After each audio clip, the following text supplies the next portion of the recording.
Kwa jina la Baba na la Mwana na la Roho Mtakatifu, amina. Tumsifu Yesu Kristo. Karibu katika tafakari ya Jumatano ya juma la kwanza la Kwaresma. Masomo ya leo yanatualika katika fumbo la toba ya kweli. Katika kitabu cha Yona sura ya 3 aya ya kwanza hadi ya 10, tunaona Yona akitumwa Ninawi kuhubiri maangamizi. Ujumbe wake haukuwa wa faraja bali wa onyo. Lakini cha ajabu ni kwamba watu wa Ninawi hawakubishana, hawakutafuta ishara nyingine bali walitubu. Kuanzia mfalme tunaambiwa katika kitabu cha Yona hadi mtu wa mwisho, wote walijinyenyekeza, wakafunga, wakalia kwa Mungu, na Mungu kwa rehema zake akaghairi adhabu. Somo la kwanza leo la kitabu cha Yona linatufundisha kwamba hatupaswi kusubiria adhabu au matatizo makubwa ili tubadilike. Watu wa Ninawi walitubu kabla ya hatari kufika, wakiacha dhambi zao kwa moyo safi na unyenyekevu. Waliamua kuacha njia zao mbaya na kurudi kwa Mungu, wakionyesha kwamba toba ya kweli inahitaji uamuzi wa dhati na moyo unaotubu. Katika wimbo katikati leo kwa Zaburi anatuambia anatupa sala ndani kabisa ambayo anasema, moyo uliovunjika na kupondeka Mungu hutaudharau. Moyo uliovunjika ni upi? Moyo unaonyenyekeza kwa Mungu, moyo ulio safi.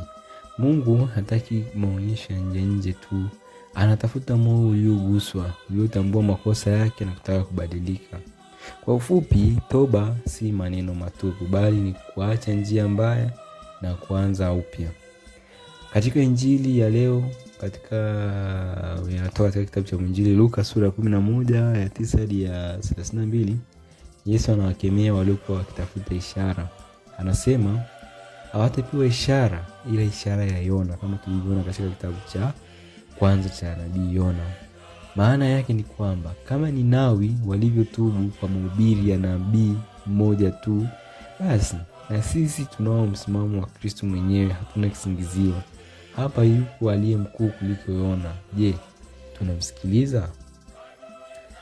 Na tukikumbuka kwamba hichi ni kipindi cha Kwaresma, na katika kipindi hiki ni kipindi cha kiroho kilichojaa mwaliko wa tafakari, kujiwekea mipaka ya maisha na kurudi kwa Mungu wa unyenyekevu.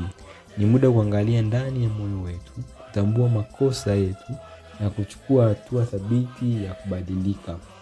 Ni kipindi cha kupima maisha yetu, kuona ni wapi tumepotea na ni wapi tunapaswa kurekebisha njia zetu.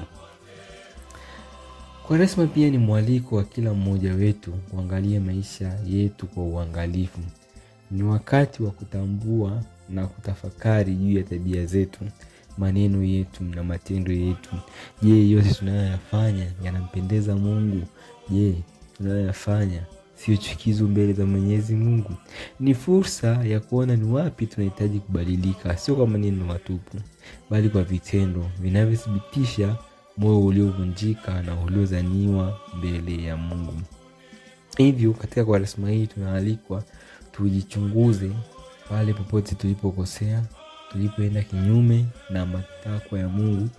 Na katika masomo ya siku kadhaa yaliyopita tunaambiwa kwamba ilikuwa ni somo la jana, lolote mnalomfanyia mmoja wenu lolote mnalotendea wadogo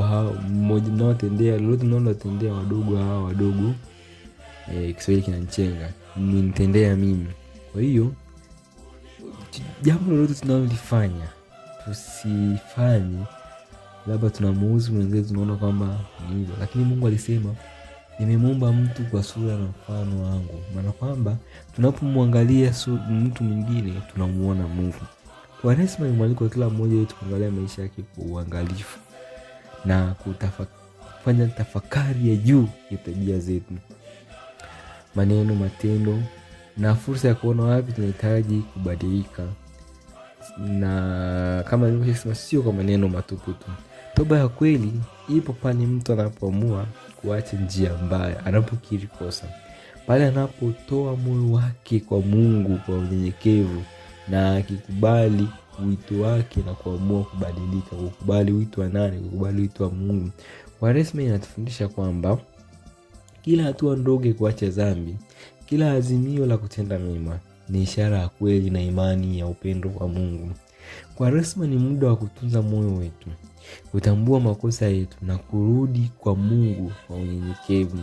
Ni mwaliko wa kila siku kuona ni wapi tumepotea, kuomba msamaha na kuchukua hatua za dhati za kubadilika. Ni wakati wa kuunda upya maisha yetu na kuishi kwa wema, haki na unyenyekevu.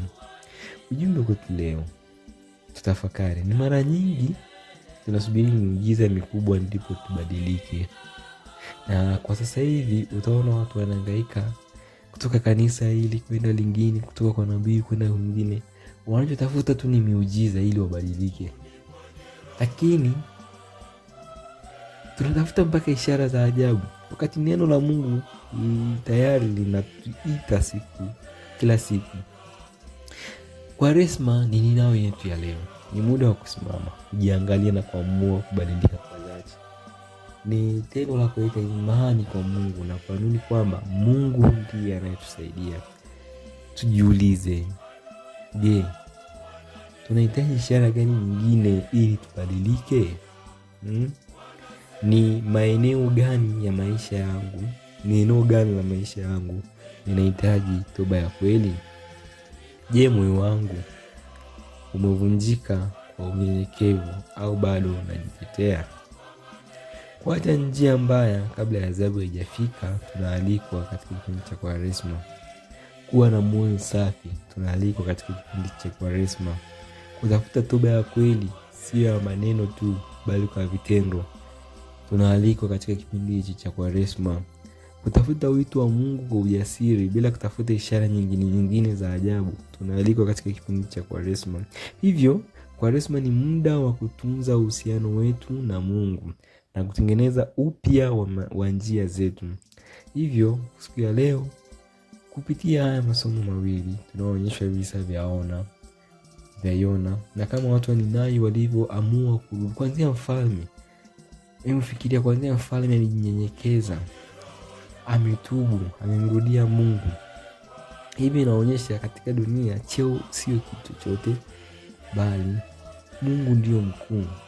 Hivyo tumuombe Mungu leo atufundishe kuwa na moyo unyenyekevu na wa dhati, atupe nguvu ya kuacha dhambi, atujalie toba ya kweli na atuongoze katika njia za wema na haki yake. Tuombe neema ya kuwa na moyo na roho mpya kama asemavyo Bwana. Maana Mungu hapendezwi na maneno mengi, bali na moyo unaotubu kwa dhati. Hivyo katika Jumatano hii ya leo, unapoenda kanisani, mshirikishe Mungu zile changamoto zako zinazokusibu. Mshirikishe Mungu yale vilema vinavyokusumbua.